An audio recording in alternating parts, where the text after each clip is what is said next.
That superhero rides a surfboard.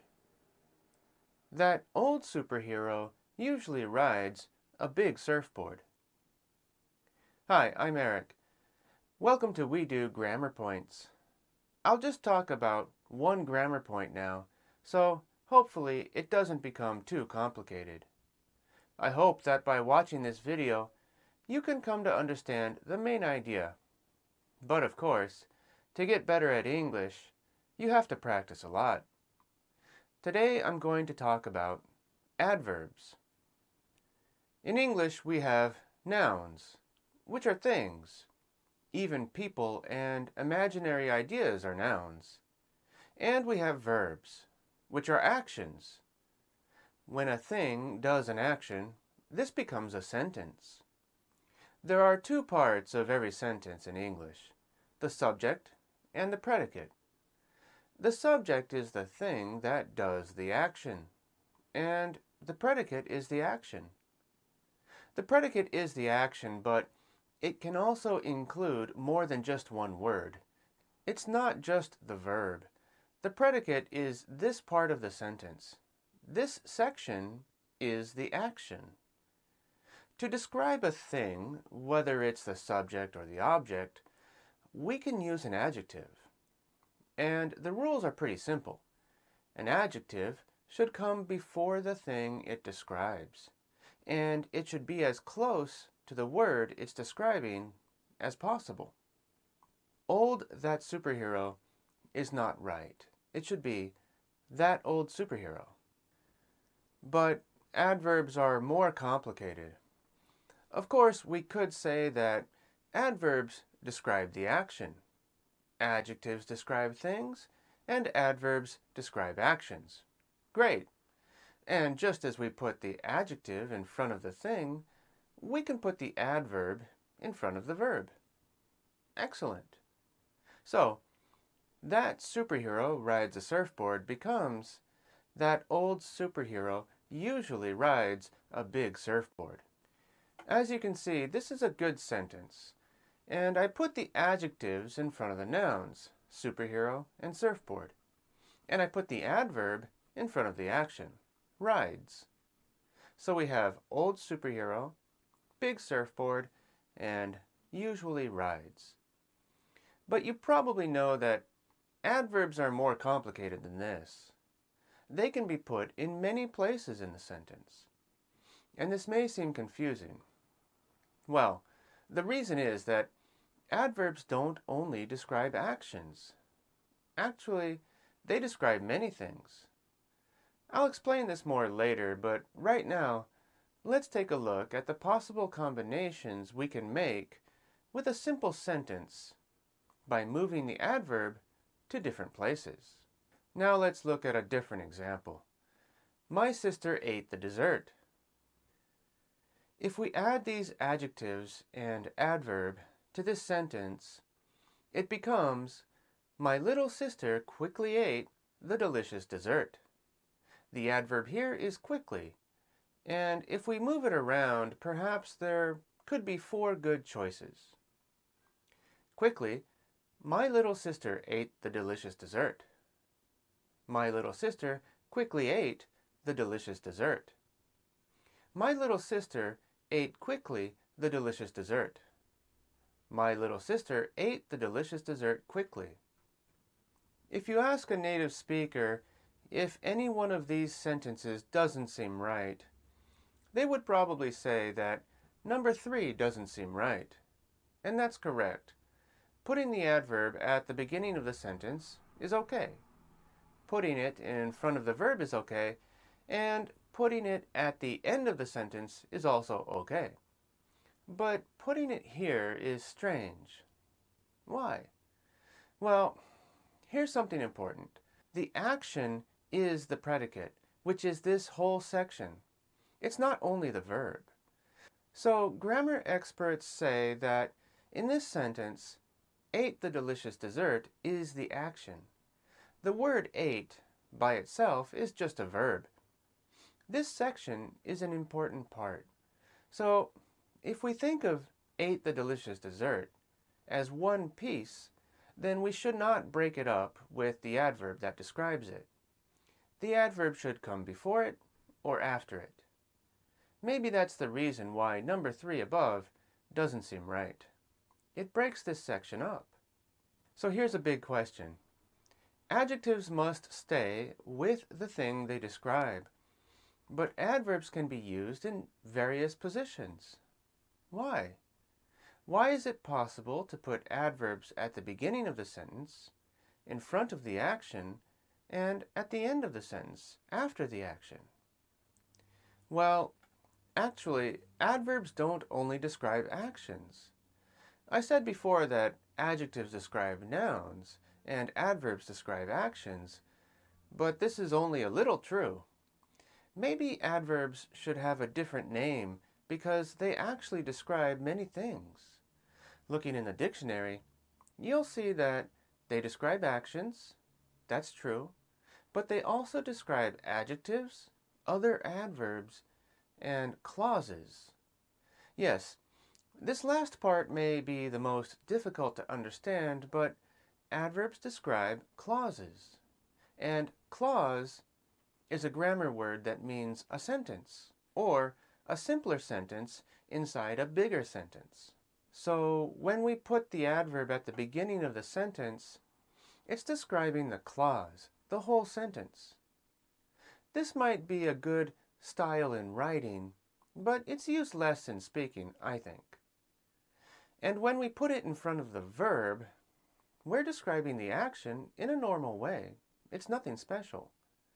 And when we put it at the end, we're adding stress or focus. It has a little more emphasis in this position. Now, I'm not going to talk too much about the next part because it's too complicated for one short video. But there are various kinds of adverbs, several groups. Frequency adverbs, manner adverbs, adverbs of degree, time, confirmation, etc. Depending on the type of adverb you use, it might be better in one position in the sentence than in another. Like I said, it's too complicated in a short video, but here's a quick example. Once again, my little sister quickly ate the delicious dessert. In this sentence, the adverb quickly sounds good in front of the action, which would be normal, but it's also okay at the beginning or at the end. Even though it's not wrong to put it at the beginning of the sentence, it's not the best. In this position, it seems to describe the whole sentence, and I can't think of a good reason to do that with quickly. Quickly is a manner adverb with a specific meaning. The beginning of the sentence seems like a good place for a connection to the context of the whole conversation. It's closely related to what came before this sentence, in the context. So now, in this position, adverbs of confirmation are very good. For example, actually, my little sister ate the delicious dessert. Actually is an adverb that transmits confirmation, so it's good at the beginning of the sentence. Of course, it can be used in all three positions, just like quickly. But thinking of context and the wider meaning of the entire conversation, you can put each adverb in the position that seems best for it.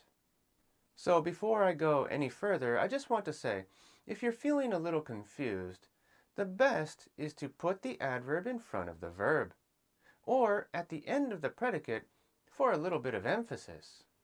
If you want to put it at the beginning of the sentence, that might be okay too, if there's some reason that relates to the context of the conversation, or if it just seems good for your writing style.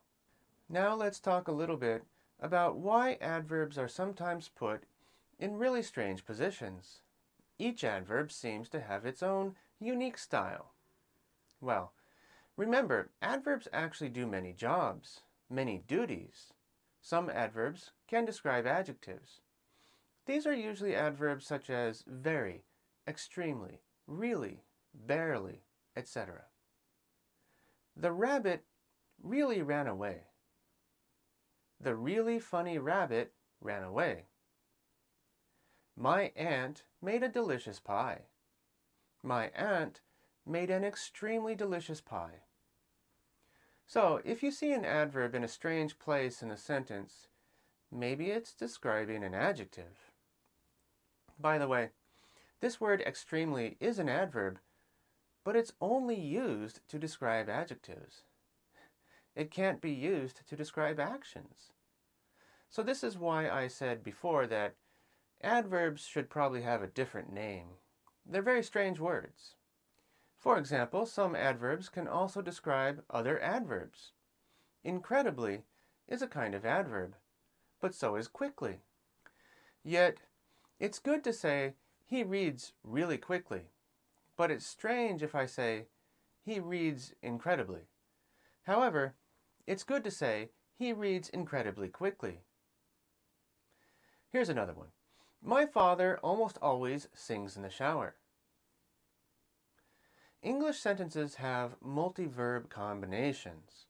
For example, I should have asked the question. I should have quietly asked the question. They could take the bus to work. They could always take the bus to work. When there are multi-verb words like these, should, would, can, will, might, etc., you can just put the verb in front of the main verb. This is easiest. It's just my recommendation. You will see native speakers put the adverb in front of the auxiliary verbs. But don't worry. If you're confused, just do it the easy way. Keep it right in front of the main verb. It's always a good idea. Finally, I want to say this. The order of the English sentence is very strict. The subject comes before the action. Subject, verb, object. But adverbs are words that do many jobs related to each of these parts. So it seems like they have some freedom to fly around. But native speakers usually follow a natural order that they learn when they grow up. In other words, the best way to learn about where to put adverbs is by mimicking native speakers. Anyway, you can just play and have fun with English. Don't worry too much, especially when you're still learning. In school, teachers always tell you, that's wrong, follow the rules, learn all of these words, study this grammar. But in this strict school environment, it doesn't seem fun or interesting at all when you make a mistake. It's just a lot of hard work. And with words like adverbs, there's never one clear answer. So, if you like learning a foreign language, just try to enjoy it. Listen to native speakers, use it a lot. Try mimicking, and try using your own ideas. See what happens. You have to do this a lot to understand how the language should feel. All languages have a natural rhythm and a natural order, which you have to learn by doing. Oh, and ask a lot of questions. Use the comments section below. Don't feel shy. Thank you. See you next time.